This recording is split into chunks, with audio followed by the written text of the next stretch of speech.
کہ یہ آپ کی تاریخ ہے کہ آپ کی پشت پر 300 سال کی تاریخ ہے کہ ہم نے اپنی آزادی اس پر سودا نہیں کرنا، اپنے دین پر ہم نے سودا نہیں کرنا۔ سب سے پرانی تاریخ آپ کی ہے۔ آپ کی سیاست اس بر صغیر کا آغاز ہے۔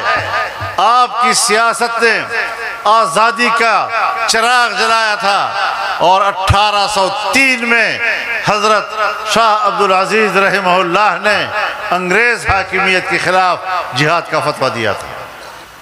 پاکستان بننے کے بعد بھی اگر تمہارے طور طریقے وہی ہیں، انگریز اور مغرب کی پیروی کا تمہارے اندر وہی زہر موجود ہے، تو پھر یاد رکھو کہ اس طرح کی حاکمیت کے خلاف جہاد لڑنے کے جراثیم ہمارے اندر بھی زندہ ہیں۔ نعرہ تکبیر!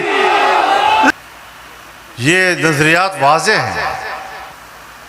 ہندوستان کا وفادار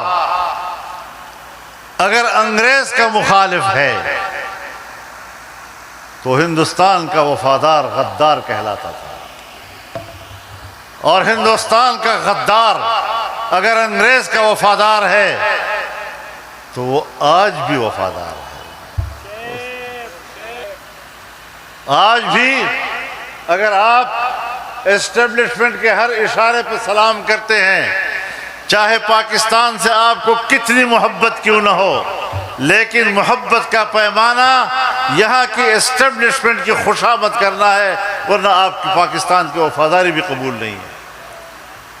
تو ہم بھی بتا دینا چاہتے ہیں کہ ہم اسٹیبلشمنٹ کو دشمن نہیں سمجھتے، بیوروکریسی کو دشمن نہیں سمجھتے، ہم آپ کو پاکستانی سمجھتے ہیں۔ آپ ہماری پاکستان کی وفاداری کو قبول کریں، آپ ہمارے پاکستان کی دوستی کو قبول کریں۔ اگر آپ نے غلط کیا تو ہم غلط کہیں گے، کیونکہ اللہ رب العزت نے مسلمان کو جو نام دیا ہے، شہداء علی الناس، لوگوں پر تم گواہ ہو۔ شہداء جمع ہے شاہد کی، اور شاہد کہتے ہیں گواہ کو، اور گواہ وہ ہوتا ہے کہ جو چیز اپنی آنکھوں سے دیکھتا ہے زبان سے اسی طرح کہتا ہے۔ اگر ہم تمہیں اسلام کے خلاف کردار ادا کرتے ہوئے دیکھ رہے ہیں، خدا کی قسم ہم مدح سرا مولوی نہیں ہے، سرعام آپ کے خلاف بات کریں گے۔ نعرہ تکبیر!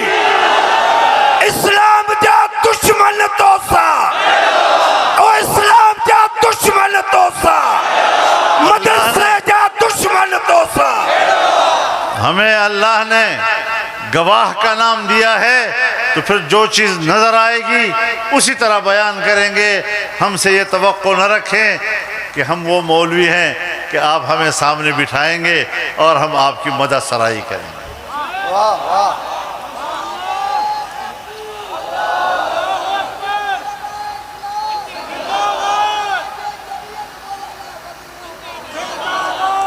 یہ قوم، پاکستان کے مسلمان، یہ بڑے مردانہ وار سیاست کرتے ہیں۔